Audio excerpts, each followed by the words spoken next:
I guess I should have an explanation of why I named a sermon with this ridiculous title.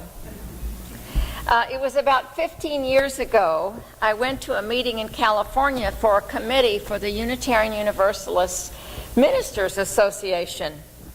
I arrived late at night after flying through a nasty storm on one of those little planes, lightning and thunder, and I don't like to fly to start with. And I got there and I got a cab driver, and after winding through several little towns, he stopped in front of a trailer with kind of rickety temporary steps up to the door. And I said, "Sir, I was going to a hotel." And he said, "Yes, ma'am," very courteously. "This is where you're headed." Oh dear, I thought. He got my bags and set them on the ground in front of this kind of seedy-looking trailer. It was too dark to see much, but I could see to get up the steps, and I did see a little sign that said the hotel's name. I went inside and tried to attract the attention of the one person in there who was at the far end of the trailer, hooked to his telephone. He never looked up. And after about 5 minutes, when the conversation wore out, he checked me in. I was a bit skeptical. He headed out of the trailer with a key through the woods, and assuming I was to follow, I dragged my bag through the wet grass and over the rocks and followed, and came to a great big house. And he opened the door, and there was only one thing you could see, and it was a stairwell going up.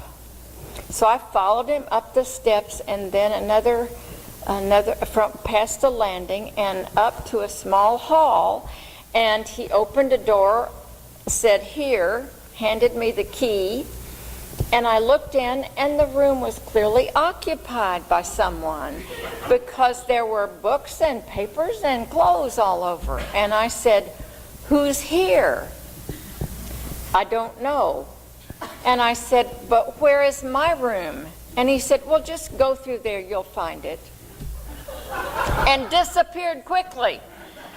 So I walked through the room, walked through a bathroom, very small, and found what I assumed was my room, which was exactly this much wider on 3 sides of the bed.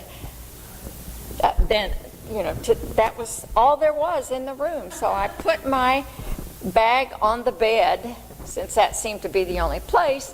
I quickly went off looking to see if there was anybody else there. Not a sound of anybody. I went back down to this little landing, took the other set of steps. So it was a landing with steps on both sides like this. So I went down those steps, found a room about half the size of this room, and in the middle of that there was a table clearly set for a meeting. It also had 2 big, huge king-size beds in it. And it had a painting over there on one wall, and over on that wall it had the exact same painting, in case you missed it the first time.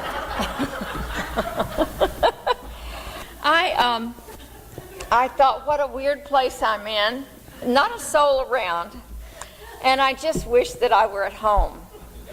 And it was only when I climbed the stairs again that I looked down when I got to the landing, and I saw a little heating grate, much like we have in here.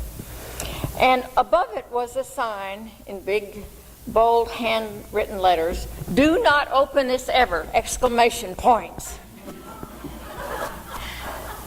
Well, you know what I wanted to do, but I wouldn't. That week, the committee members did finally assemble, mostly a day later, after we were supposed to get started. But every time we walked up and down those steps, somebody would say, "Do not open this ever." But ever since then, I've thought of this mysterious sign, and it's become a kind of symbol to me, a door into places that we don't enter. I thought about things in my life, in the lives of friends and relatives that are labeled, not overtly of course, do not open this ever. Are there symbolic doors in your life that you don't open? Or in your family, secrets? Or among friends? Would you regret opening them? Or do you fear that you might regret it if you open them? Some of us come from families with lots of secrets. One doesn't talk about them, or only in hushed tones. We'd sooner not speak of grandfather who ran off with his secretary at one point, or the aunt who has alcohol problems, or the teenager after the drug bust. There's always the feeling, inaccurate though it may be, that if we don't talk about it, it just might go away. But it won't, will it? As religious beings, what are our tasks? To live as honestly as possible? To meet the challenges in our lives? To speak for the silent? To seek justice? To be true to ourselves? All of which means we must be in touch with whatever holds us back from being ourselves, from becoming the best we can be. I think of the members of the Emmanuel Methodist Episcopal Church down in Charleston. Have they not been models for us as religious people? They met an unspeakable challenge, one that goes on and on. But they grieved and they forgave.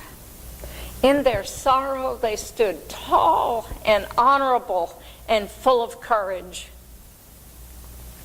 And I dare say those church members in Charleston are far more aware not only of their loss, but the loss over the land of sons killed for no reason, for church members attacked as our own fellow congregants, UUs in Knoxville, many of whom were congregants of mine at one point.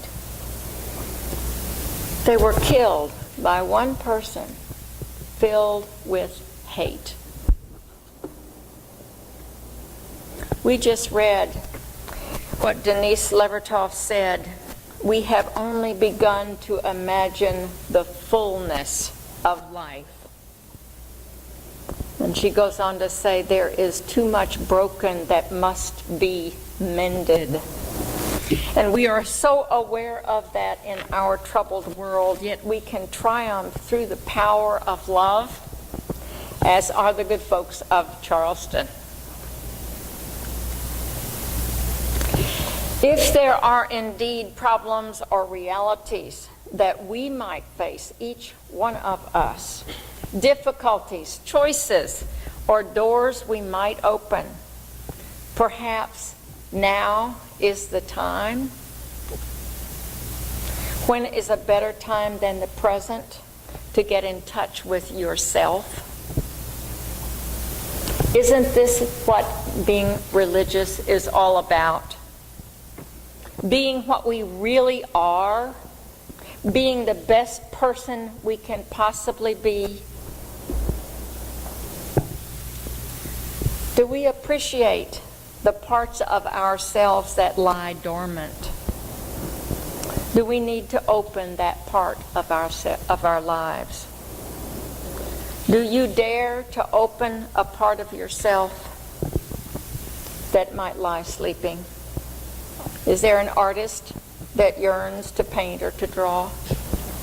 Is there a task you've long wanted to pursue but haven't taken the time?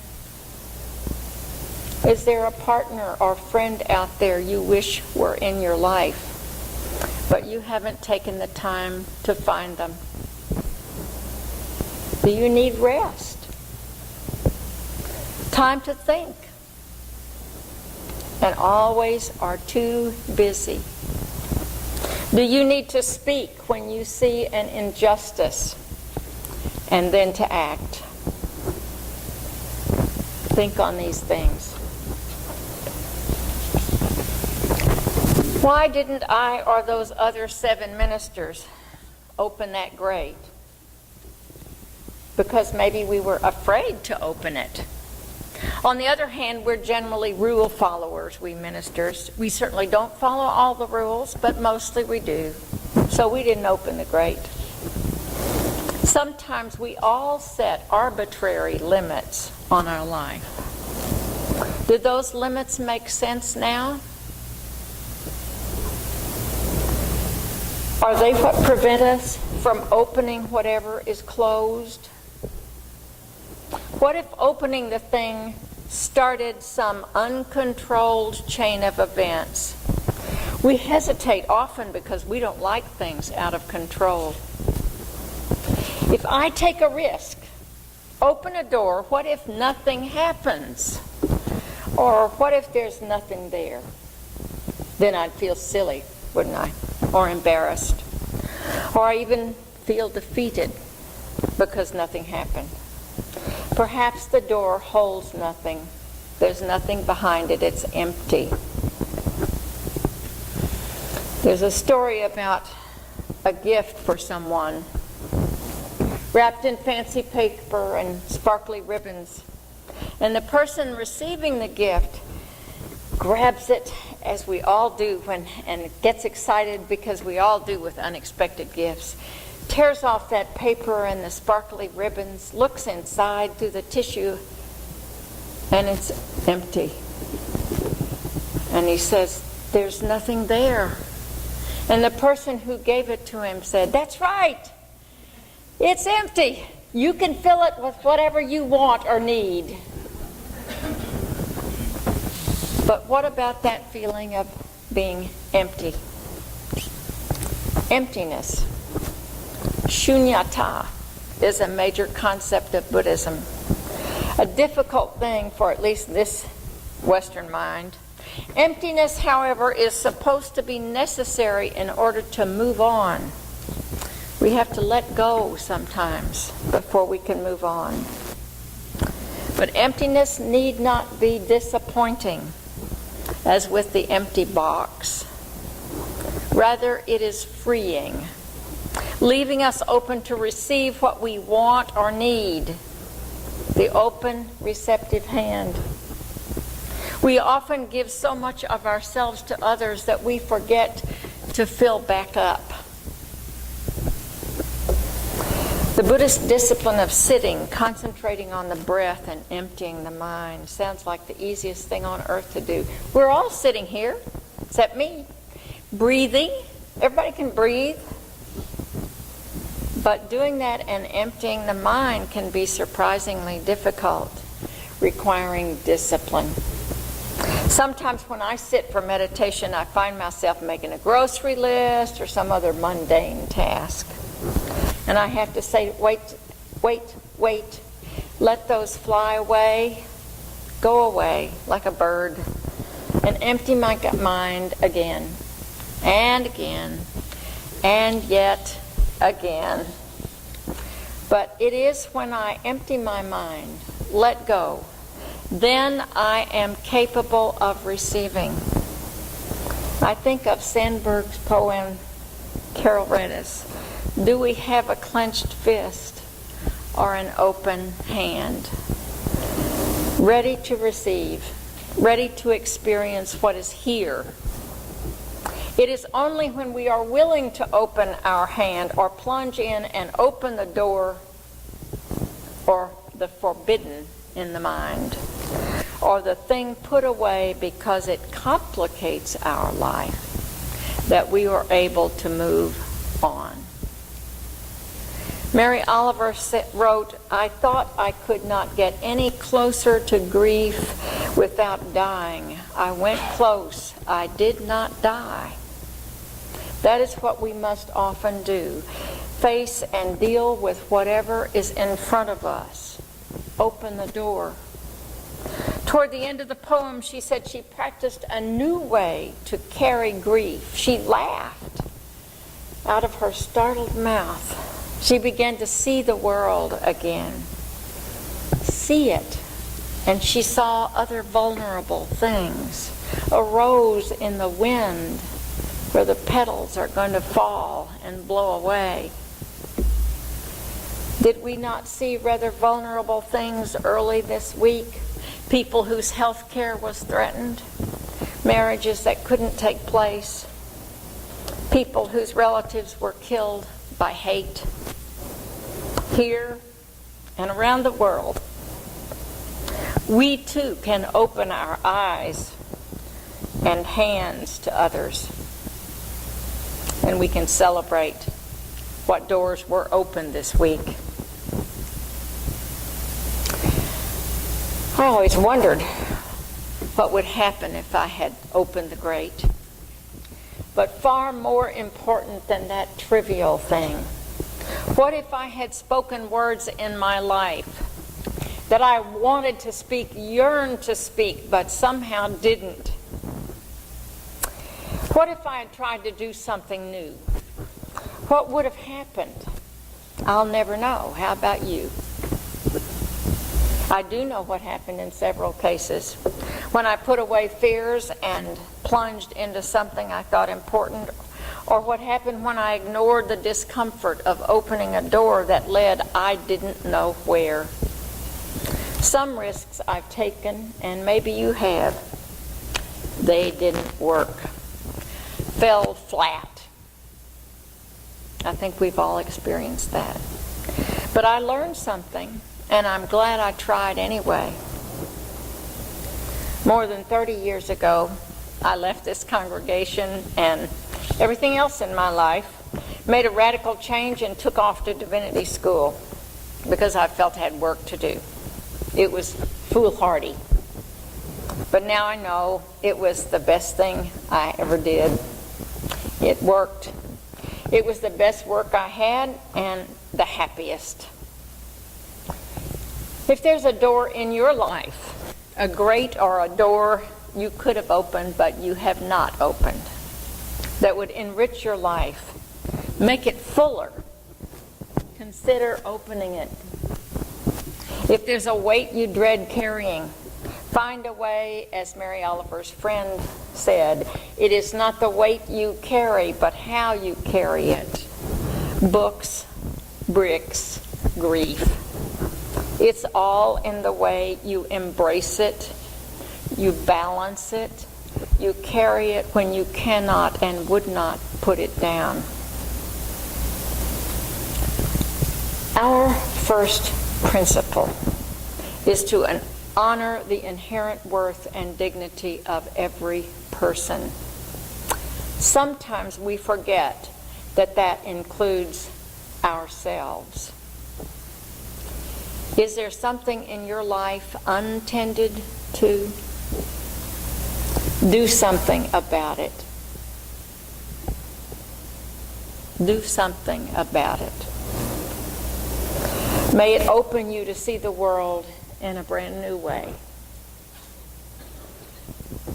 At the end, the poet asks, have you noticed the way I linger to admire the things that are kind and maybe troubled? May we too open our world, see it in a new way, if we learn to balance, to carry, to embrace what we have avoided in the past. And we will also learn to see others with their challenges too. Look then to this day. It is our life. Take courage.